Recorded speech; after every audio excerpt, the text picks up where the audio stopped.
Discovery के online platform पर स्वागत है।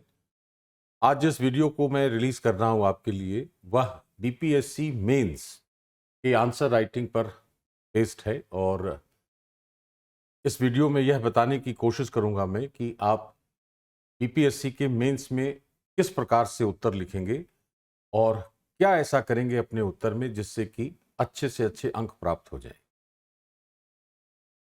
इस वीडियो को रिलीज करने की जो प्रेरणा है वो कई कारणों से आई है सामने। सबसे पहले पिछले 3-4 वर्षों में जो बिहार में हज भवन और मौलाना मजरूल हक यूनिवर्सिटी में मैंने जो बीपीएससी की क्लासेस ली हैं उनका व्यक्तिगत अनुभव, वहाँ के छात्रों के साथ बहुत अच्छी अंतःक्रिया इंटरैक्शन, जो कमीशन से जुड़े लोग हैं, वरिष्ठ लोग, क्वेश्चन सेटर्स कह लें या एग्जामिनर्स कह लें, उनके साथ की वार्ता, चर्चा, विमर्श, मेरे जो अपने छात्र हैं जो चयनित हैं सिविल सेवा के लिए, उनकी लंबी सूची में से बहुत सारे छात्रों के साथ की गई वार्ता, ऐसे बहुत सारे कारक रहे जिन्होंने मुझे प्रेरणा दी कि इस विषय पर एक वीडियो या एक सीरीज इस पर ऐसी चर्चा में लाया जाए इसको, ताकि आप सभी को हर प्रकार के, हर विषय के प्रश्न के उत्तर लिखने में सरलता हो। यही इसका मूल उद्देश्य है। इस पूरे लेक्चर सीरीज में हम कई स्तंभों पर बात करेंगे। पहले मैं उनकी चर्चा कर देता हूं, आपके लिए लिख देता हूं उसको, और उसके बाद आप एक एक करके हम लोग उस पर बात करेंगे अलग अलग वीडियोस में, ताकि आप उसकी समझ बहुत बारीकी से समझें। मैं चाहता तो एक वीडियो में भी किया जा सकता है उसको, लेकिन अलग अलग वीडियोस बनाने के पीछे तर्क यह है कि अगर हम किसी एक मुद्दे पर बात कर रहे हैं उत्तर लेखन की, तो उसको बहुत बारीकी से समझा जाए और कोई ऐसा लूप होल, कोई ऐसी चीज छूट नहीं जाए जिससे कि हम अच्छे अंक प्राप्त करने से वंचित रह जाए। तो मैं 5 उन स्तंभों को आपके सामने उनका उल्लेख कर रहा हूं कि क्या हमें करना है, और आज सबसे पहले हम लोग जो उसमें बात करेंगे उस पर फिर आगे चर्चा करता हूं। सबसे पहली जो चीज है जो आज की वीडियो की खासियत होगी वह यह है कि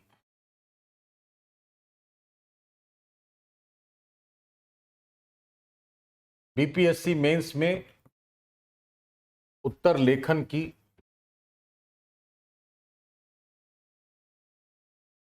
न्यूनतम आवश्यकताएं क्या है, क्या होना चाहिए उत्तर में, क्या डिमांड्स होती हैं कमीशन की। इन पर पहला पहला स्तंभ यह है। तो इस पर आज हम लोग इसमें चर्चा करेंगे। दूसरा जो महत्वपूर्ण स्तंभ है वह है कि प्रश्नों की मांग की समझ का विकास। किसी भी विषय में, सामान्य अध्ययन के किसी भी विषय में, आप इसका लाभ वैकल्पिक विषय में भी ले सकते हैं कि किसी भी प्रश्न की मांग कैसे समझी जा सकती है, क्या ऐसा करना है जिससे कि हमारे सामने उसकी मांग स्पष्ट रूप से आ जाए ताकि हम उसका फिर उत्तर दे सकें। तीसरा जो स्तंभ है इसमें वह होगा कि प्रश्न में उल्लिखित संकेत शब्द या शब्दों का अर्थ, जैसे विवेचना कीजिए, समालोचना कीजिए, परीक्षण कीजिए, चर्चा कीजिए, इस तरह के जो कीवर्ड्स या संकेत शब्द होते हैं उनकी समझ कैसे होगी, उनका अर्थ क्या है और कैसे उत्तर बदलता है। तथ्य वही रहेगा, विश्लेषण भी वही रहेगा, तथ्य भी वही रहेगा, लेकिन अगर विवेचना है तो विवेचना में क्या लिखा जाना चाहिए, चर्चा में क्या लिखा जाना चाहिए, टिप्पणी में क्या होना चाहिए, समालोचना में क्या होना चाहिए, अलग अलग हम लोग उस पर चर्चा करेंगे। तो तीसरा स्तंभ वह होगा। चौथा स्तंभ यह है कि तथ्यों की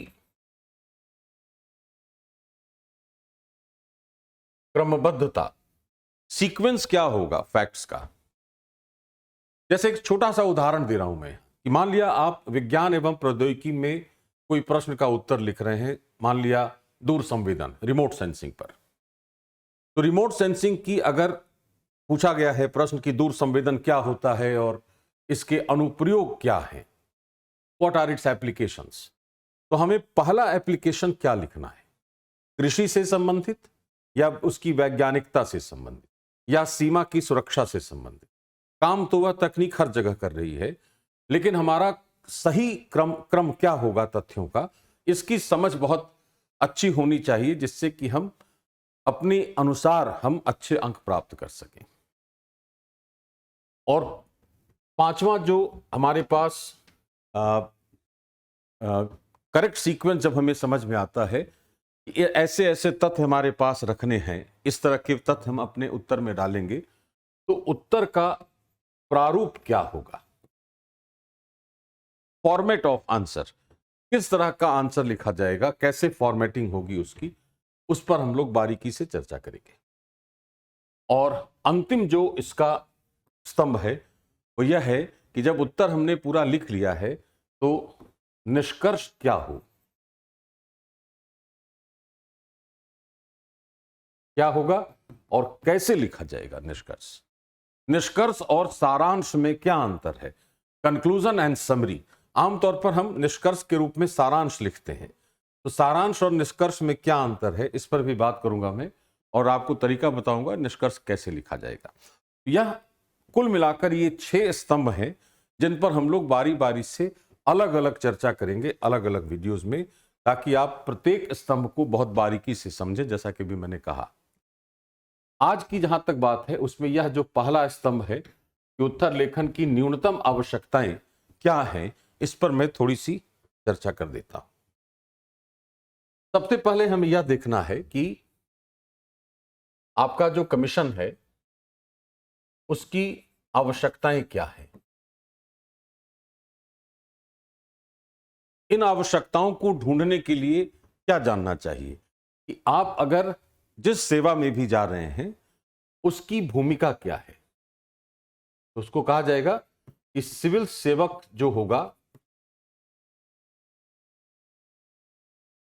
उनकी भूमिका के आधार पर, यही इसकी आवश्यकता तय करता है कमीशन की, कि बीपीएससी को क्या चाहिए, एक अभ्यर्थी से, एक एस्पिरेंट से क्या चाहिए, वह तय होगा कि जिस सिविल सेवा में वह व्यक्ति जा रहा है उसकी भूमिका कैसी है।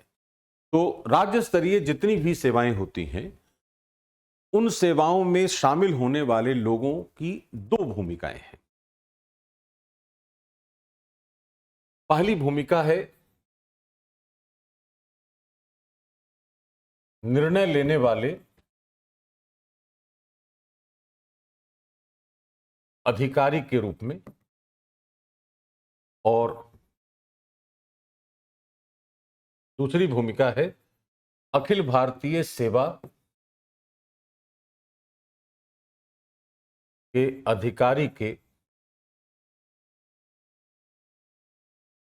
सहायक के रूप में। 2 भूमिकाएं हैं स्टेट सर्विस के अधिकारियों की। तो जब निर्णय लेने वाले अधिकारी के रूप में उसकी भूमिका होती है, आपकी होगी, तो वह भूमिका क्या होगी कि आपको अगर निर्णय लेना है तो आपके पास तथ्य बहुत सारे उपलब्ध होंगे, आपको उनका विश्लेषण करके निष्कर्ष पर पहुंचना है। इसका मतलब है कि निर्णय जब लिया जाता है तो वहां पर विश्लेषण करने की क्षमता होनी चाहिए। तो एक पक्ष उसका यह है।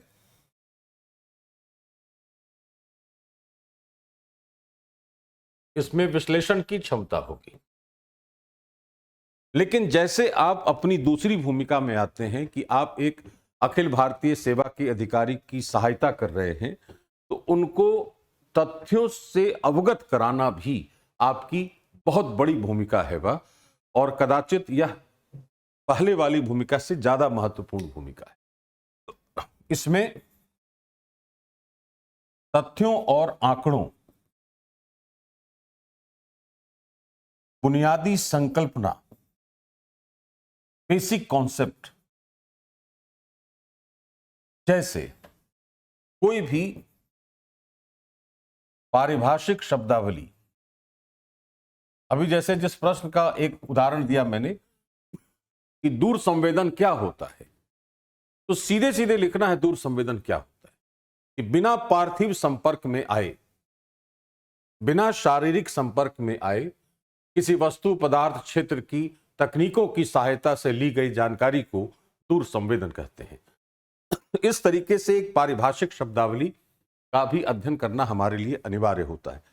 तो ये दो भूमिकाएं हैं जिसमें यह भूमिका आपकी ज्यादा महत्वपूर्ण होती है, इसलिए जो प्रश्न पूछे जाएंगे अलग अलग विषयों में उनकी आवश्यकता उसी के हिसाब से तय होगी। अर्थात और यही आपके उत्तर को संघ लोक सेवा आयोग में सिविल सेवा की परीक्षा से अलग करता है। जहां संघ लोक सेवा आयोग में मुख्य भूमिका निर्णय लेने वाले अधिकारी की है, तो वहां के उत्तर में विश्लेषणात्मक भाषा अपेक्षाकृत ज्यादा महत्वपूर्ण होती है। और बीपीएससी हो या राज्य सिविल सेवा की परीक्षा हो, उसमें तथ्यों, आंकड़ों और बुनियादी संकल्पनाओं और पारिभाषिक शब्दावली की जानकारी, अच्छी जानकारी होना ज्यादा महत्वपूर्ण है अच्छे अंक लाने के लिए। इसका अर्थ है कि सबसे अच्छा उत्तर क्या होगा कि अधिक से अधिक जोर इस पर दिया जाएगा और इसको समर्थन दिया जाएगा विश्लेषण से। यह तरीका होगा हमारे उत्तर लेखन का, यह उसकी आवश्यकता है। तब हम कमीशन की उन आवश्यकताओं पर खरे उतरेंगे और हमें यह समझ में आएगा कि हम किस तरीके से उसकी डिमांड है और क्या हमने उसको दिया है, और उसको भी यह महसूस होगा कि आपको इस पूरे चीजों की जानकारी आपके पास है, तो आप निश्चित रूप से सहायक के रूप में भी एक उत्कृष्ट अधिकारी साबित होंगे और निर्णायक के रूप में भी एक उत्कृष्ट अधिकारी साबित होंगे। इसी तरीके से हमारे उत्तर लेखन की आवश्यकताओं की पूर्ति होगी और यही आवश्यकता कमीशन की विशेषता है। आज के वीडियो में मुझे यही बात करनी थी आपसे कि उसकी आवश्यकता क्या है और आपसे किस तरह की मांग की जाती है कमीशन के द्वारा। अगला जो वीडियो होगा उसमें भी जैसे मैंने बताया कि इसकी चर्चा हमने की है आज। अगला जो वीडियो होगा उसमें हम इस पर बात करेंगे कि प्रश्नों की मांग कैसे समझी जाएगी, किसी भी विषय में प्रश्न की मांग को कैसे समझा जाएगा। प्रश्नों के साथ उदाहरण देते हुए मैं उस पर चर्चा करूंगा विस्तार से, और ऐसी आशा करूंगा कि आपको उसका लाभ अवश्य मिलेगा मुख्य परीक्षा के लिए। धन्यवाद। 67वीं बीपीएससी मेंस एग्जाम के इंग्लिश और हिंदी माध्यम के विद्यार्थियों के लिए टीम डिस्कवरी प्रस्तुत कर रही है GS mains test series programme. Optional विषय का टेस्ट सीरीज प्रोग्राम, निशुल्क आंसर राइटिंग प्रोग्राम, सभी प्रोग्राम सेपरेट इंग्लिश और हिंदी माध्यम में उपलब्ध। 17 अक्टूबर से शुरू हो रहे जीएस मेंस टेस्ट सीरीज का schedule. 17 October history, art and culture. 27 October contemporary issues and current affairs. 31 October statistics DI. 7th November full length paper 1. 14th November Indian polity. 21st November economy of India and Bihar. 28th November geography of India and Bihar. 5th December Science and Tech. 12th December full length paper 2. 16th December current affairs. 20th December full length paper 1 and 2. 23rd December Hindi qualifying paper. 17 अक्टूबर से शुरू हो रहे इस कार्यक्रम में उपलब्ध सुविधाएं: 8 sectional test, 4 full length test, discussion classes, doubt clearing session, online और ऑफलाइन दोनों माध्यम में टेस्ट उपलब्ध। इस कार्यक्रम के बारे में अधिक जानकारी के लिए 9873703231 नंबर पर कॉल या मैसेज करें।